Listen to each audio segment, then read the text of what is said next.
Since Iran launched its armada of airborne weaponry against Israel on April 13th, speculation has been rife over the possibility or probability of a retaliatory action by the Jewish state. Whether one believes Israel cannot afford to ignore more than 300 drones, ballistic, and cruise missiles fired at its territory, or believes pressure by its Western allies will result in Israel delaying its action, all eyes are on the Middle East, each observer with his or her own prediction. The media line pounded the pavement in the Israeli capital to see what the local population believes will follow. I think that if they're able to turn this, what could have been a calamity, into something positive, where the U.S. is in the next day or so going to vote on a huge arms package, that would be an incredible uptake.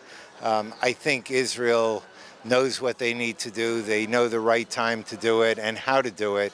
There are so many different options that I'm sure they have.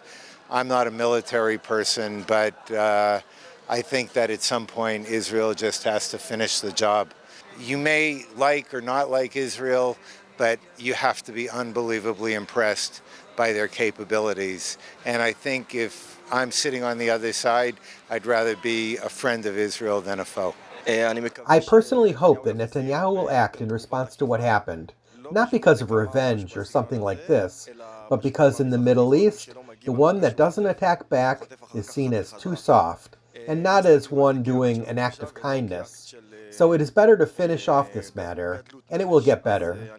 The Americans have helped us a lot, and we are truly very grateful to them, but the choice to attack or not should be in the hands of the Israelis. He also shared his view on the European perception of Israel. They don't understand what we go through here. In Europe, they don't face these problems daily, so they don't get the difficulties we face here.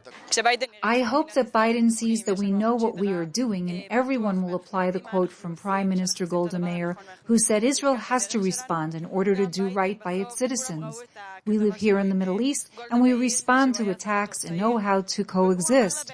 I truly hope that the world will see this aspect of us. Netanyahu will fall. His time has ended.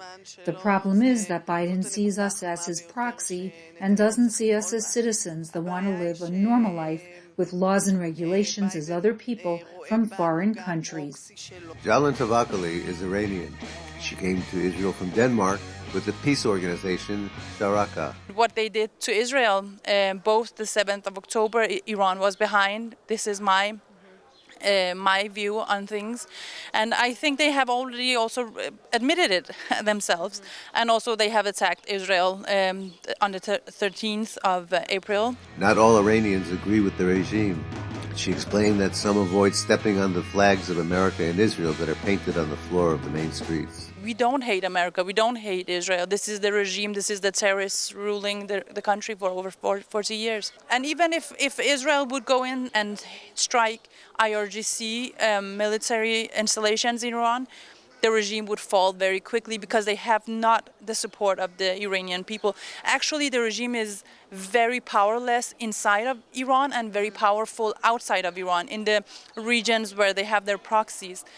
Inside of Iran, people will not back them. I think most normal people understand that Israel is not the bad guy here, because if Israel was the bad guy, right, why do we have protests chanting death to America in the US, or supporting Hamas in the country I'm living in, Denmark? If it's not about Israel, it's about terrorist organization. My country is ruled by a terrorist organization, and they're supporting terrorist organizations all through the Middle East. And this is the problem. From Jerusalem, a report by Dario Sanchez.